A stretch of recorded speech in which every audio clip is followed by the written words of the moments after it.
Hello guys, आज हम देखते हैं सिंपल सेंटेंसेस का फ्यूचर कैटेगरी 1। क्या होता है सिंपल सेंटेंसेस? सिंपल सेंटेंस वो होता है जिसके द्वारा सब्जेक्ट कुछ भी कार्य कर रहा हो या क्रिया कर रहा हो वो पता ना चले। जैसे कि सब्जेक्ट कुछ भी काम कर रहा है ना, तो वो हमारा टेंस में आ जाता है, ठीक ना। लेकिन सब्जेक्ट कुछ काम नहीं कर रहा है तो वो हमारा सिंपल सेंटेंसेस में आता है, ठीक। उसको हम बोलते हैं सिंपल सेंटेंसेस। उसी का हम फ्यूचर कैटेगरी फर्स्ट देख रहे हैं। उसका आइडेंटिटी है होगा। उसके लिए इंग्लिश में यूज़ होगा विल बी। ओके, तो अफर्मेटिव स्ट्रक्चर है subject plus will be plus object.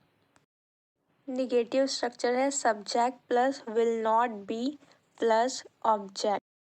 Interrogative structure है WH family plus will plus subject plus be plus object. Negative interrogative का स्ट्रक्चर है WH plus will plus subject plus not plus be plus object. Question mark रहेगा ना, क्योंकि interrogative question है। वहाँ कौन कौन होगा, तो क्या होगा इसका ट्रांसलेशन? वहाँ कौन कौन होगा, ये हमारा इंटेरोगेटिव ना। इंटेरोगेटिव तो who will be there, who will be there. Who WH family, उसका क्या लगेगा विल बी देयर। वहाँ कौन कौन होगा, हु विल बी देयर। परसों मैं उड़ीसा में हूँगा, तो क्या होगा इसका? I will be in Orissa the day after tomorrow. वहाँ नाश्ते में ढोकला होगा, there will be dhokla for breakfast. वहाँ मेरा फ्रेंड होगा, my friend will be there. वहाँ मेरा शर्ट होगा, there will be my shirt, there will be my shirt. मैं शाम तक मुंबई में होऊंगा, I will be in Mumbai by evening.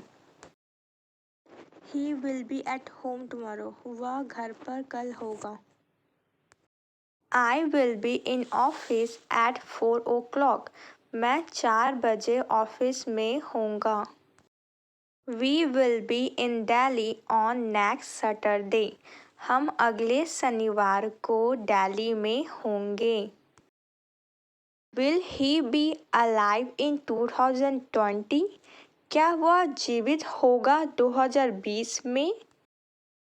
Y will my dad be angry if I complete my homework, मेरे पिता, देखिए यहाँ पे why will my dad be angry means मेरे पिता नाराज क्यों होंगे या गुस्सा क्यों होंगे if I complete my homework, अगर मैं अपना होमवर्क कंप्लीट कर लूँ। Okay, why will my dad be angry if I complete my homework. What will be there, वहाँ क्या है, what will be there. Until when will Ravi be in office, कब तक रवि ऑफिस में होगा। Until when will Ravi be in office.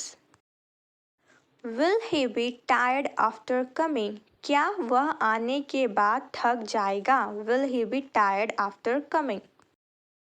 In which country will I be next year, मैं कौन से कंट्री में होऊंगा अगले साल, मीन्स आने वाले साल में मैं कौन से कंट्री में होऊंगा। All the employees will be there, सारे एम्प्लॉयज़ या सब एम्प्लॉयज़ वहाँ पे होंगे। Thank you, I hope so आपको अच्छे से समझ आया होगा।